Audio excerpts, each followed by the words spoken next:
Hi everyone and welcome to the webcast. I hope you're all keeping well in what are very different and for some very difficult times.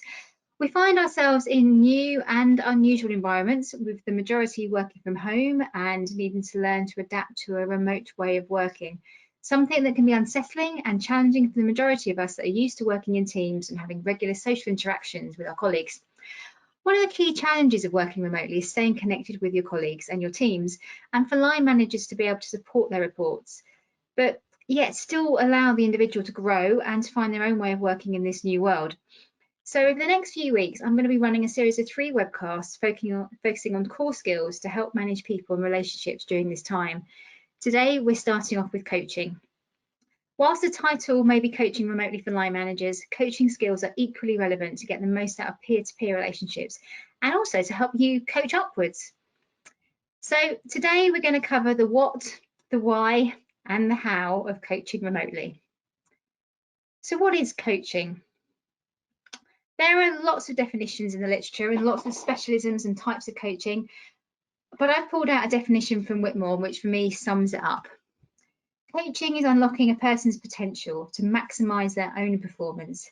It's helping them to learn rather than teaching them. It's a facilitation approach. As he says, coaching is a learning process. It's driven by the coachee that enables them to overcome their challenges by the coach facilitating their goal setting and their achievements. It's collaborative and it's solution focused, and it aims to improve performance by using questioning to increase self-awareness and learning, therefore enabling the coachee to find their own answers. Coaches don't develop people, they equip people to develop themselves. That's really important. So performance means different things to different people and in different contexts, whether that's sport, business, etc. High performance can be very different. I love this equation from Downey. He defines performance as the potential of an individual minus the interference. So the job of the coach is to help the individual remove this interference, which is all the stuff that just gets in the way and stops people achieving their potential. This stuff might be practical things that they need to work out a plan to overcome to help them work more effectively in this new world, or it might be the mental barriers that they've got in their head, that unhelpful thinking that we all have from time to time that can hold us back. And your job as a coach is to help people find their own answers and create their own action plans with your support to reach their short and their longer term goals. So let's break it down a bit more. Coaching is practical, it's action orientated, and it's focused on delivering practical outcomes, often using frameworks and models to help structure this and help the learning process. It's individually tailored. There's not a one size fits all. It's focused on the coachee's needs and styles. It's results driven. It's focused on delivering an agreed outcome. Usually short term, fixes a short term solution, which is sustainable. And it's based in the present and the future, not the past. It's about what they're doing now and not what they did previously. It's important to understand that coaching is not counselling. And it's not a substitute for personal motivation. The person you're coaching must want to learn and to improve. And it's key to remember that coaching is about the person being coached, not you. It's about their thinking, their solution, etc. They need to leave a coaching conversation with an action list, not you as their coach. So why now? Well, this pandemic is having a significant impact on the outlooks of most businesses, requiring an agile approach and plans and targets requiring to be changed. But it's also having a very human impact too, and it's requiring everyone to deal with huge amounts of change. You may have seen our IGD model showing the phases a business will go through during the crisis. Many businesses have now put immediate measures in place and are now in the stabilising and assessing phase. They're realising that the new norm is going to look very different to the world as we knew it previously, and that businesses, just like people, will need to adjust. People and teams may need to be reallocated or refocused on other things. Therefore, coaching skills are essential for a line manager to not only help your team find their own answers to the practical challenges that this will present them and to adapt to learn new skills and do a slightly different job, they will also be not be a better way of helping people perform in this new environment. Traditional coaching tends to focus on the practical and the behavioural outcomes, the goals and the action plans to get there. However, there are often psychological barriers that are getting in the way of success. Now, I don't suggest that you get into this as a manager, but it's really important for you to be aware that the mental barriers are often the biggest. The opponent within one's head is more formidable than the one on the other side of the net. It's a famous quote from Timothy Galway in his book, The Inner Game of Tennis, and it's never been more relevant. But you can help them to come to better decisions. Snap decisions rarely lead to right or the right actions. Decisions taken through shared dialogue and reflection, support and challenge are more likely to be robust. So, how do you coach? There are many types of coaching and models and frameworks to follow, and lots of research and books have been written. I just want to introduce a really simple framework called the GROW model, as it's a great way to structure your conversation. Some of you have probably seen it before. And at IGD, we wrap this with 4 key skills that you need to make you a great coach as well as a great manager or leader. I'm going to run through each section, but I only have time to give you a really top line intro, so get in touch if you want to know more afterwards. G stands for goal. What is the desired outcome? Remember, it's their goal, not your goal or your target for them. They need to own it and they need to understand it. Don't rush this part. Often the first answer someone gives isn't their real goal, but it might just be the easy answer, or it's what they think they should say or what they should want to achieve. And they might not be being honest with themselves. So at the moment, goals might seem more short term, maybe just about feeling more comfortable with change or adapting and doing a different role better, completing tasks that have been assigned to them by a different way of working, etc. Short-term goals, called performance goals, are important to break down a longer-term, more inspirational end goal into achievable steps in any circumstances, though.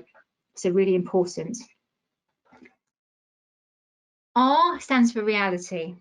What is the current situation and what's going on now and what's the root cause of the issue?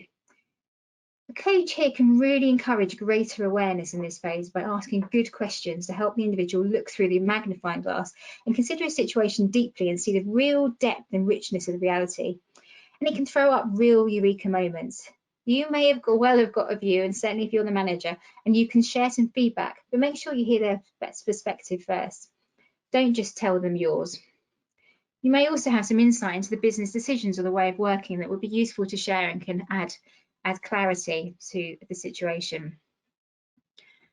O is options. What options or opportunities do they have to achieve their goal? It's not about finding the right answer, it's about creating as many options as possible. And actually the quantity at the beginning of this phase is far more important than the quality or the feasibility. It's about getting the creative juices flowing and seeing the options that are out there. From this broad base, the options can be, and the sort of more feasible action step options can be created. Thinking about what else can you do? Negative assumptions and history often get in the way of creativity and preventing people from seeing through the fog. So a good coach will invite the coachee to ask themselves what if and sidestep their rational minds. This is where you may be tempted to help and offer suggestions. And this may be okay if they're really stuck and you have expertise in the area. But ask permission to offer suggestions. Don't just tell them, as that can help give all ideas the same level of merit. The long list can then be slimmed down, ranking options on a scale of 1 to 10 about how much they like each option, and it helps to create a plan of what they're going to do and when. Which finally brings me on to the W, the will. What will you do? What is to be done, when, by whom, and have they got the will to do it? It's about discussion and decision to choose the best option from the list generated in O, in the option phase, and converting the discussion into a decision and ultimately into an action plan. Clarifying the detail of the plan and considering obstacles they may encounter and overcome. What support do they need? As a coach, you may feel like you need to be a bit tougher in this phase to activate the coachee, although make sure you don't impose your will. It needs to be their plan and their commitment, not yours. There's no point in creating an action plan for someone who isn't committed. They need to leave with the action plan and the desire to achieve it, not you. Although don't abandon them, check in and give them the support and encouragement that they need. But it's These core skills around the edge of the model, which will ensure a really successful conversation, and more importantly than ever, even more important when you're having this conversation remotely. So you need to build rapport, so positive relationships, even if you're not face to face. Really think about how you can create the conditions for authentic, engaging and uncompromising conversations. Make sure you keep it human, even if you're not there in person. Great questions are the secret weapon of coaches. Questions that increase self-awareness and self-responsibility for the person you're coaching and create new insights, those aha moments that move them into action. Keep them open questions, so the what, the who, the where, the why and the how, although use why sparingly so it doesn't seem accusatory. And remember, one really great question can make all the difference. So think about how you can ask instead of tell. Feedback. Feedback has been described as the breakfast, lunch and dinner of champions. Whilst team members are working in isolation, they're likely to be receiving less informal feedback and insight into their performance and behaviour than normal. So it's important that you find opportunities to give feedback on both the great things they're doing and should continue and the areas where some changes could improve performance. And finally, authentic and really attentive listening is key. Listening for context and meaning and not just hearing the words that they're saying will help you to get to the root cause.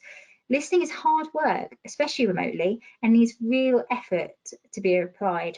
And there's a whole separate webcast coming up focusing just on listening.